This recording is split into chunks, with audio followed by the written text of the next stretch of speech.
So after showing those cumulative numbers from the seasons, that's interesting. We can raise the air temperature, we can raise the soil temperature, but in terms of growing degree days, how much did that 0.8, that thin layer of plastic that I left on all the time, so I went with the lower management technique, so it was left on 24 hours a day, how much did it really gain me in increased heat units over the course of my month-long season?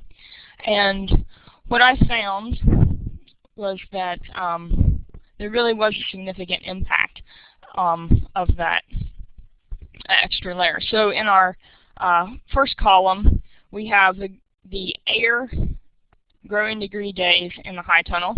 In the second column, we have with our 2 layers of plastic using our inner cover, and the third column just simply shows us the percent increase. Across these 3 seasons, we see some interesting trends. In the spring 2009, which we've already seen, we got really good benefits from that inner layer because I was able to retain a lot of the heat. In the spring 2010, I increased the ventilation to control disease pressure and thereby reduce the impact of the second layer of plastic. In the fall 2009, which actually is our lowest percentage increase in air growing degree days, we see what a low light season will produce for us, because the fall 2009 was fairly cloudy here in Ohio, and so I didn't have the ambient light to really increase the temperatures as much as might be possible in some other areas of the country. So this next graph just gives us an idea of what the impact on light was by the differences that I introduced in my growing system. So this is just photosynthetically active radiation. These are from this March and April numbers that I gathered, and what we can see here, we have our outdoor. Here is just with our 6 mil high tunnel, and that will, so I'm showing 76% of outdoor light, which might be lower than many of you would get due to dust or condensation. But we do see then an extra 10% decrease in light when I add that second layer of plastic, because it's left on all the time. So then that leads me to the interesting question: what's really more important? Is it light or is it temperature that we're most concerned about? Of course, this is not a question that I can answer definitively because it varies so much by season and by location. But I do want to show you some interesting numbers that I calculated from my experience over the past 4 seasons here in Ohio. So what this graph just shows you is the relationship between increased temperatures and yield. So if we have a high positive number, we're showing that higher temperatures have a very positive relationship with higher yield.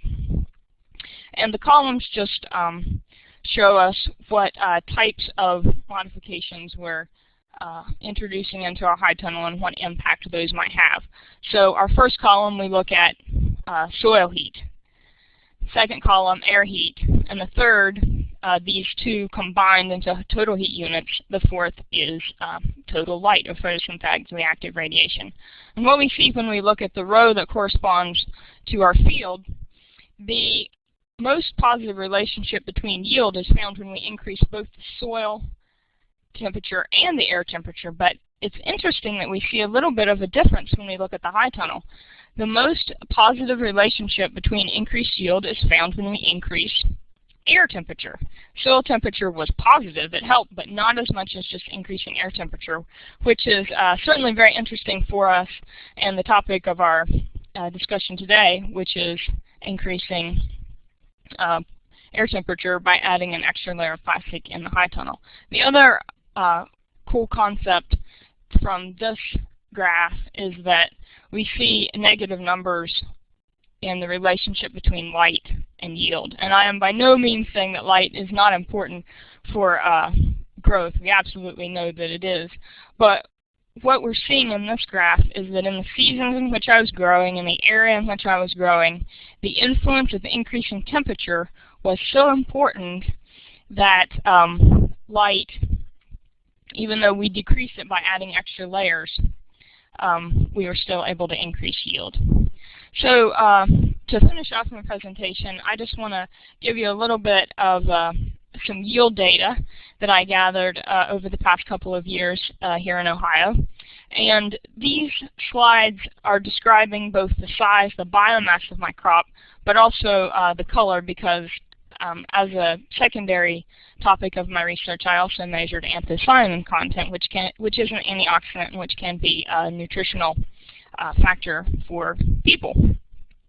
So what we're seeing here are 4 different pictures that correspond to 4 different treatments inside my high tunnel. And those were just the raised beds by themselves, those with soil heating, those with an inner cover, and those with soil heating and an inner cover. And what we see from our row showing yield is that when we added soil heating, the yield did go up, but not as much as simply adding a second layer of plastic, thin plastic that we left on all the time. And there was no significant difference in this season between soil heating and an additional layer of plastic, or that additional layer of plastic by itself. So the second column just shows the heat units, which we have seen already. And the next 2 columns are just a little glimpse into the pigment content of the lettuce. We can see that generally, as we're producing more biomass, we're producing decreased levels of anthocyanin in our crop. This is just the numbers from 2010. And I grew 2 different varieties of red romaine lettuce, so the yield and the anthocyanin numbers that you see represented in these graphs are the average of those 2 varieties. But the first pictures that I showed you were outrageous, and these are flagship. So I just want to give you a little bit of a variation in the pictures. You can see that flagship is consistently darker than outrageous, and so there's certainly a variety component in all of the growing decisions that we make. But we can see that in 2010, the yield trends were very much the same. Although it was a more challenging summer and the crop didn't grow as well overall, we see that we saw, again, a drastic increase just by adding a second layer of plastic, more than double the yield of growing in an open raised bed in our high tunnel. And even though by adding additional layers of plastic that increased the growth, we reduced the anthocyanin content, we were able to produce both more biomass and more anthocyanin units per area when we added an extra layer of plastic.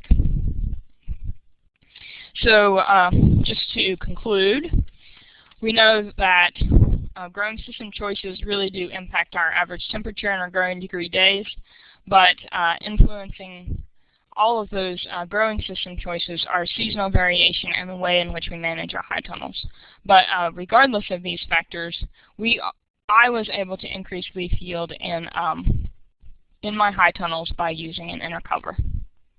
So we saw that yield generally increased with higher temperatures. And just as an added note for some of those nutritional composition that I was looking at for anthocyanin, I saw that generally higher levels of anthocyanin correlated with generally lower levels of yield.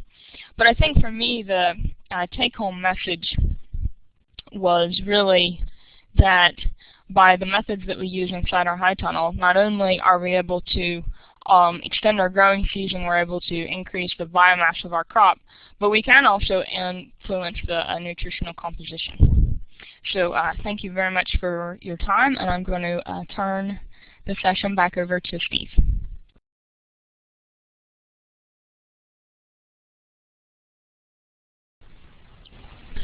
Natalie, thanks very much. I appreciate we have time for a few questions. If people would like to type in some questions, either I'll answer, or if they're appropriate for Natalie, I'll turn the mic over to her.